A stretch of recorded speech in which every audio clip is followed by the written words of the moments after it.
friend, and welcome to Olympia, home of the Olympic Games. We're standing in the main section of Olympia, where the Olympic Games themselves took place. Over the course of the festival, athletes competed against each other for prestige and glory to honor themselves and their cities.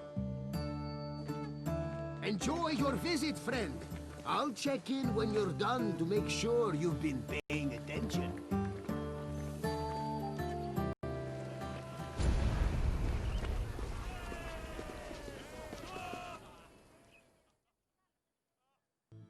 The first day of the Olympic Festival began with a swearing-in ceremony for the participating athletes, trainers, and judges. The ceremony took place in front of the altar of Zeus Horkios, or Zeus of the Oath. Athletes would swear that they would follow the Olympic rules, while judges promised to be fair and unbiased. Then the competitions began, starting with a contest between heralds and trumpeters over who would have the privilege of announcing the games. The first day's athletic competitions consisted of wrestling, running, and boxing events for the youngest athletes, aged 12 to 18.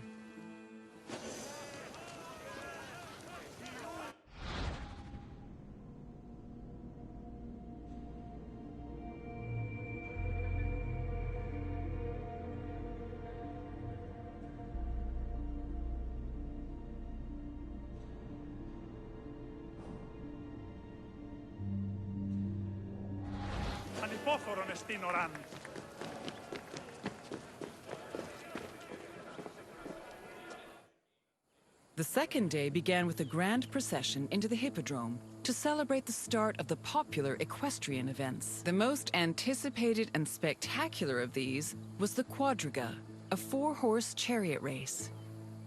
Horse racing events were unique in that the winner was not the most skilled jockey, but the owner of the fastest horse or chariot.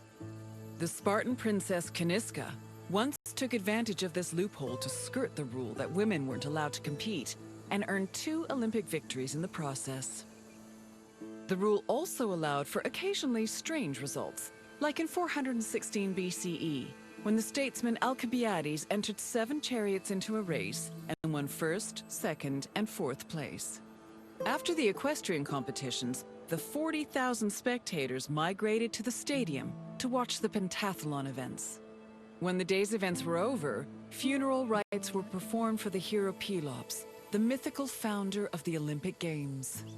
The night ended with a celebratory feast and a great parade in honor of the day's victors.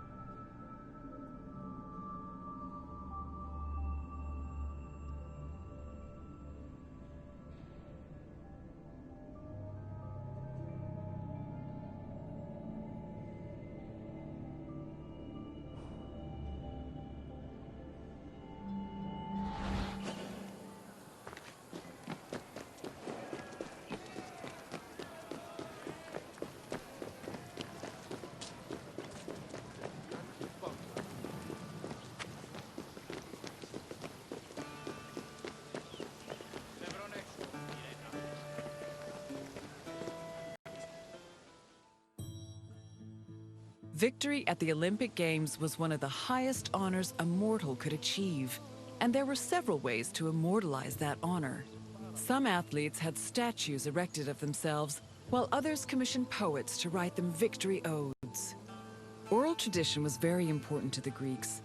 These odes, called eponychia, were often composed by the finest poets in the land, such as Pindar, Simonides, and Bacchylides. They were usually played at banquets and celebrations attended by the triumphant athlete or upon his departure from Olympia.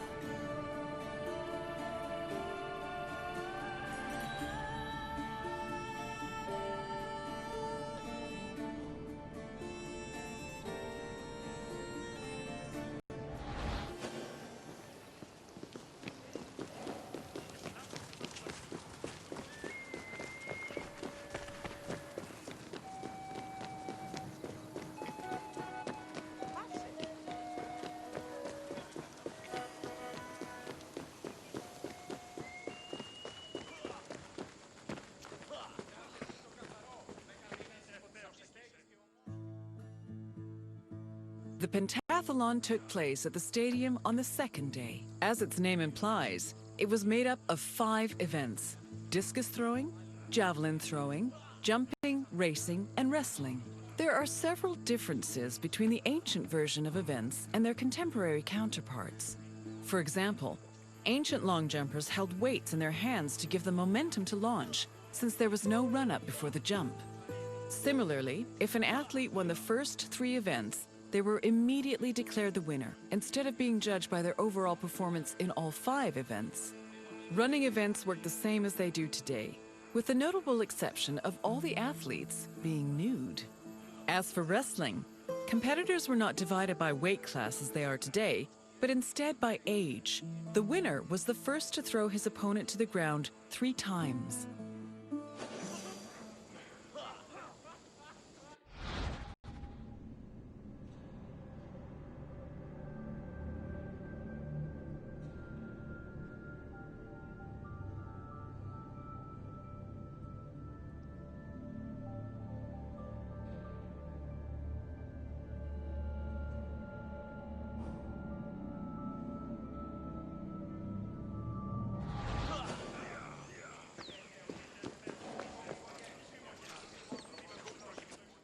Day 3 started with the most important event of the festival. A procession of Hellenodikai, ambassadors, competitors, and animals made their way to the great altar in front of the Temple of Zeus. The animals were then offered as the official sacrifice of the festival. The afternoon of Day 3 was dedicated to foot racing events. Running was the oldest event of the Games, and in fact was the only event at the first Olympics. The main race was called the Stadion, which was a sprint of around 180 meters. The winner was granted the honor of lending his name to the 4-year period between the Games. This period was known as the Olympiad. The 4 years that followed the first Games in 776 BCE were known as the Olympiad of Coroebus of Elis, the first Olympic champion. Once all the competitions were over, a public banquet was held in the Prytaneon to celebrate the day's victors.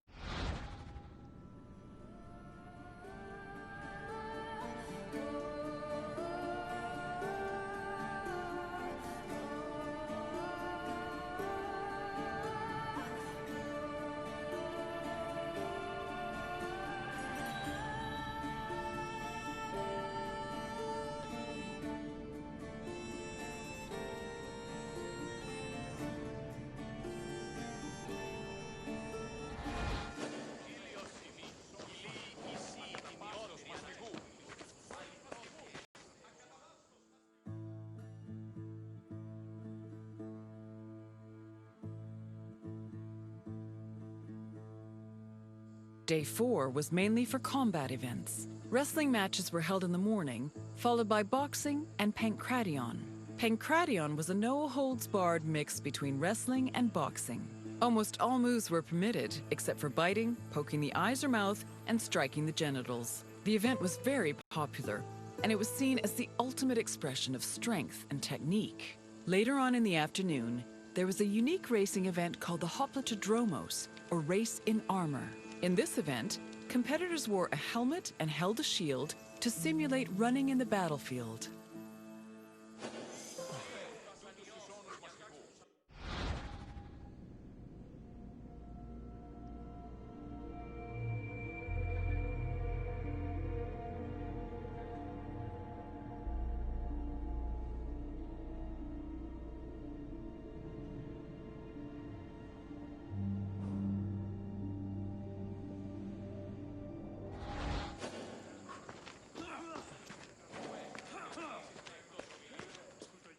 The Hellenodikai, or judges of the Greeks, were both the game's adjudicators and their organizers. They hailed from Elis, the city in charge of the sanctuary of Olympia, and new judges were elected each Olympiad. They had several responsibilities. Before the games started, they decided which athletes would be allowed to compete and supervise their training. They also drew lots to make the competition brackets. During the games themselves, they picked the winners and kept an eye out for foul play. For the latter, they were assisted by stick and whip-wielding umpires who stood near the athletes and punished them if they were caught cheating.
Victory in Olympia was one of the most prestigious honors in all of Greece. Not only would victors be showered in glory in their home city, but their names would be known across Greece.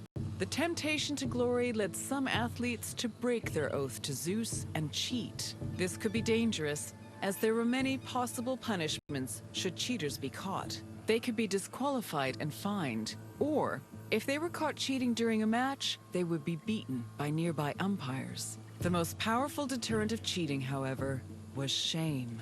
At the foot of Mount Kronios, and on the way to the stadium, were a group of bronze statues called Zanes, the plural of Zeus. These statues were inscribed with the names of the cheating athletes, how they cheated, and the fine that was imposed. The Zanes, which were funded by cheaters' fines, were strategically placed to be highly visible. Individuals or even entire cities could be found guilty of cheating.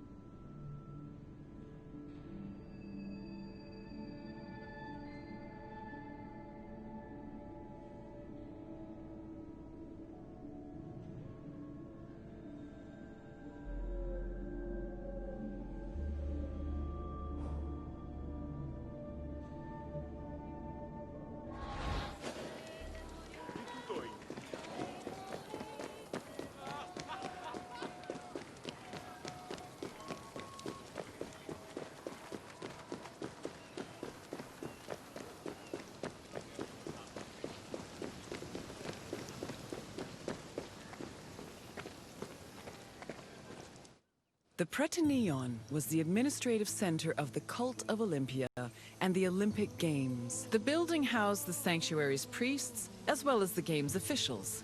It was also used to stage the grand banquet held on the evening of the third day to honor victors.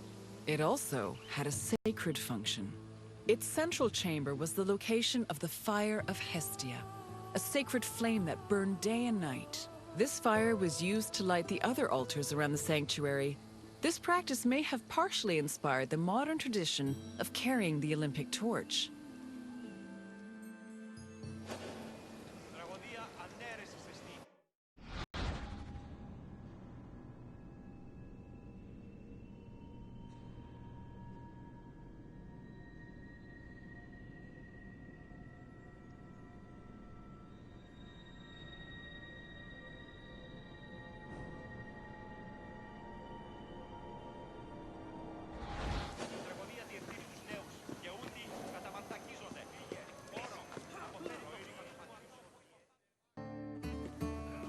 Hello again! I hope you enjoyed your visit. With their spectacular events and lavish banquets, the Olympic Games were a feast for the senses. I am certain even Zeus himself was entertained by the festivities. Now, is there anything else you'd like to do? Wonderful! Let the mental Olympics begin. Let's start with an easy one. Which notable woman won an event in the games?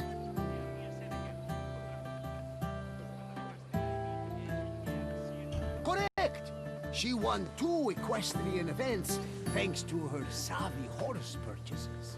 This next question is slightly more challenging. Which of the following is not a famous Greek poet?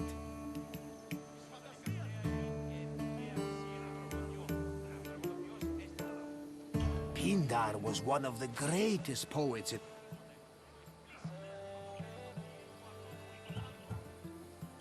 You are right! Brasidas was a renowned Spartan general, and he didn't have time for rhymes and pretty words. Time for the final question. How many events were in the pentathlon?